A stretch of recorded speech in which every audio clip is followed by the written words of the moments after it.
اعوذ باللہ من الشیطان الرجیم بسم اللہ الرحمن الرحیم صلی اللہ تعالی علی حبیبہ محمد وعلی آلہ وسلم۔ آج کا موضوع ہے درود پاک کی فضیلت۔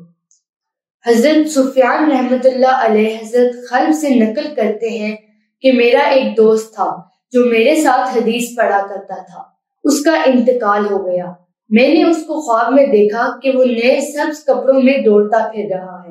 میں نے اس سے کہا کہ تو حدیث پڑھنے میں تو ہمارے ساتھ تھا، پر یہ اعزاز و اکرام تیرا کس بات پر ہو رہا ہے؟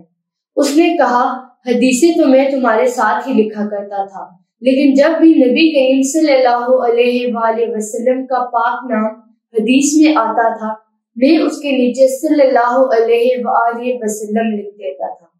اللہ تعالیٰ نے اس کے بدلے میرا یہ اکرام فرمایا ہے جو تم دیکھ رہے ہو۔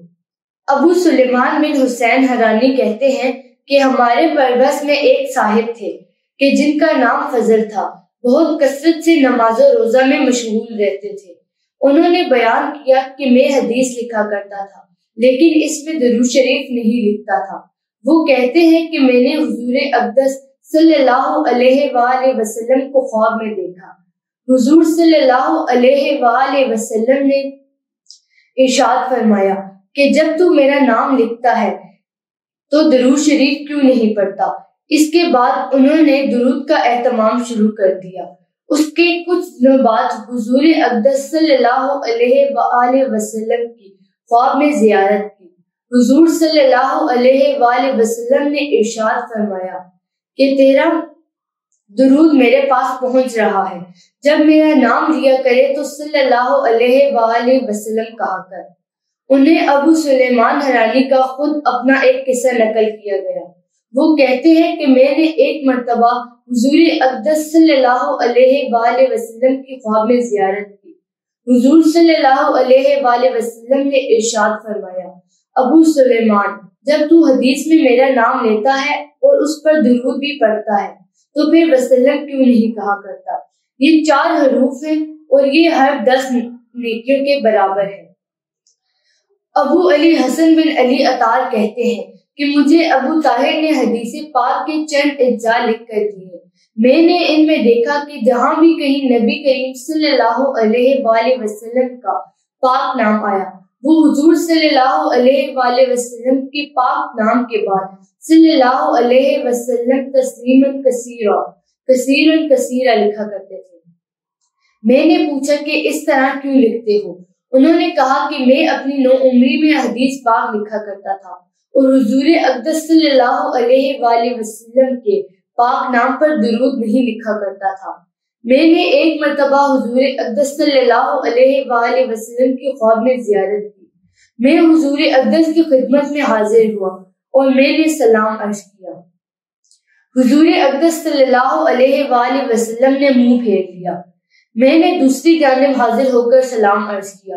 حضور صلی اللہ علیہ وآلہ وسلم نے ادھر سے بھی منہ پھیر لیا۔ میں تیسری دفعہ چہرہ انور کی طرف حاضر ہوا۔ میں نے عرض کیا یا رسول اللہ، آپ مجھ سے روح گردانی کیوں فرما رہے ہیں؟ حضور صلی اللہ علیہ وآلہ وسلم نے ارشاد فرمایا کہ اس لیے جب تو اپنی کتاب میں میرا نام لکھتا تھا تو مجھ پر درود نہیں بھیجتا۔ اس وقت سے میرا یہ دستور ہو گیا کہ جب میں حضور اقدس صلی اللہ علیہ وآلہ وسلم کا پاک نام لکھتا ہوں تو صلی اللہ علیہ وآلہ وسلم لکھتا ہوں۔ ایک عورت حضرت حسن بصری رحمۃ اللہ علیہ کے پاس آئی اور عرض کیا کہ میری لڑکی کا انتقال ہو گیا، میری یہ تمنا ہے کہ میں اس کو خواب میں دیکھوں۔ حضرت حسن بصری نے فرمایا کہ عشاء کی نماز پڑھ کر 4 رکعت نفل نماز پڑھ اور ہر رکعت میں الحمد شریف کے بعد الہاکم التکاثر پڑھ اور اس کے بعد لیٹ جاؤ اور سونے تک نبی کریم صلی اللہ علیہ وآلہ وسلم پر درود پڑھتی ہے۔ اس نے ایسا ہی کیا۔ اس نے لڑکی کو خواب میں دیکھا کہ نہایت ہی سخت عذاب میں ہے، کارکول کا لباس اس پر ہے، دونوں ہاتھ اس کے جکڑے ہوئے ہیں اور اس کے پاؤں آگ کی زنجیروں میں بندھے ہوئے ہیں۔ میں صبح کو اٹھ کر پھر حسن بصری کے پاس گئی۔ حضرت حسن بصری نے فرمایا کہ اس کی طرف سے صدقہ کر، شاید اللہ تعالیٰ اس کی وجہ سے تیری لڑکی کو معاف کر دے۔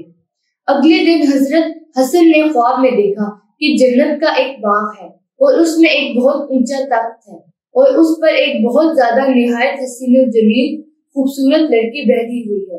اس کے سر پر ایک نور کا تاج ہے۔ وہ کہنے لگی حسن تم نے مجھے نہیں پہچانا؟ میں نے کہا نہیں، میں نے تو نہیں پہچانا۔ کہنے لگی میں وہی لڑکی ہوں جس کی ماں کو تم نے درود شریف پڑھنے کا حکم دیا تھا، یعنی عشاء کے بعد سونے تک۔ حضرت حسن نے فرمایا کہ تیری ماں نے تو تیرا حال اس کے برعکس بتایا تھا جو میں دیکھ رہا ہوں۔ اس نے کہا کہ میری حالت وہی تھی جو میری ماں نے بیان کی تھی۔ میں نے پوچھا پھر یہ مرتبہ کیسے حاصل ہو گیا؟ اس نے کہا کہ ہم 70,000 آدمی اسی عذاب میں مبتلا تھے جو میری ماں نے آپ سے بیان کیا۔ صلحہ میں سے ایک بزرگ کا گزر ہمارے قبرستان پر ہوا۔ انہوں نے ایک دفعہ درود شریف پڑھ کر اس کا ثواب ہم سب کو پہنچا دیا۔ ان کا درود اللہ تعالیٰ کے یہاں ایسا قبول ہوا کہ اس کی برکت سے ہم سب عذاب سے آزاد کر دیے گئے اور ان بزرگ کی برکت سے یہ رتبہ نصیب ہوا۔ محمد بن سعید بن مطرب جو نیک لوگوں میں سے ایک بزرگ تھے کہتے ہیں کہ میں نے اپنا یہ معمول بنا رکھا تھا کہ رات کو جب سونے کے واسطے لیٹتا تو ایک مقدار معین درود شریف کی پڑھا کرتا تھا۔ ایک رات کو میں نے بالا خانہ پر اپنا معمول پورا کر کے سو گیا تو حضور اقدس صلی اللہ علیہ وآلہ وسلم کی خواب میں زیارت ہوئی۔ میں نے دیکھا کہ حضور اقدس صلی اللہ علیہ وآلہ وسلم بالا خانہ کے دروازے سے اندر تشریف لائے۔ حضور صلی اللہ علیہ وآلہ وسلم کی تشریف آوری سے بالا خانہ سارا ایک دم روشن ہو گیا۔